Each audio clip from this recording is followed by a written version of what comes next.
Hello student, today we will discuss separating a solid from other solids. Take your book and page number 65. Separating a solid from other solids. There are many methods for separating a solid from other solids. It will depend on the size of the unwanted particles, then color of the unwanted particles, nature, that is whether it is light or heavy. In this nature process depend. First of all, hand picking. When unwanted materials present in smaller quantity, then we separate the unwanted particles from desired particles by hand picking. When we cook dal, then we search whether there is any unwanted particles like small pieces of stones are there or not. If there are small pieces of stones, we pick up these stones with our hand. It is called hand picking. It is very common method. Then sieving. When size of the unwanted particles differ in sizes, perhaps you have seen in the school campus where construction is going on, some stones are separated from sands with the help of sieve.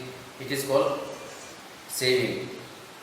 Sieve is made up of net, made up of iron net or plastic nets. It is fitted with a frame and unwanted particles are separated from usable particles. It is called sieving.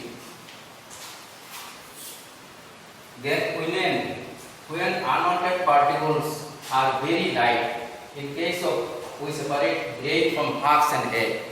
When paddy is harvested, it is dried and then taking some paddy with husk and hay allowed to fall from up and air blows, then light particles like hay and husk will be flown away from the grain.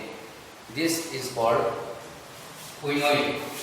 Then threshing, separating grain from sun-dried stalk. When paddy are harvested, then sun-dried stalks are beating on a hard surface and grains are separated from the stalk. Next. Now, sedimentation and decantation. To understand sedimentation and decantation, I am giving an activity. Suppose this is a glass of water, glass of muddy water. Sand particles are there in this water. Sand is not dissolved in water. So this muddy water with sand, keep it in a place, and after 2 or 3 days you will see that sands are settled down below the glass. It is sediment. This is called sediment, and this process is called sedimentation. This process is called sedimentation. If you sand will settle under the glass, and when it is now after 2 or 3 days, clean water will be seen there on clean water. Then we transfer this clean water in another pot without disturbing this sand. It is called decantation.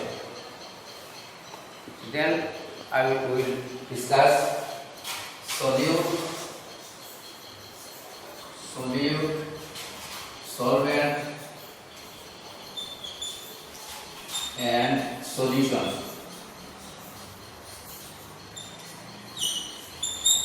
What do we mean by solute, what do we mean by solvent, and what is meant by solution? Solute. When a substance dissolved in water or any other liquid, this substance is called solute. Suppose if you take some quantity of salt and put it in a glass of water and stir it, salt will be dissolved in water. So salt is a solute. Solvent. The liquid in which a solid dissolves is called a solvent. Here, when we put solute, that is salt, in water, salt will dissolve in water, so water is solvent.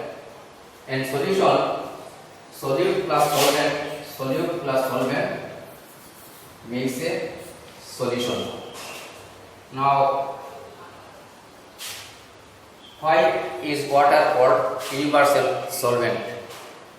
Water can dissolve maximum number of solute in it in comparison with other solvent.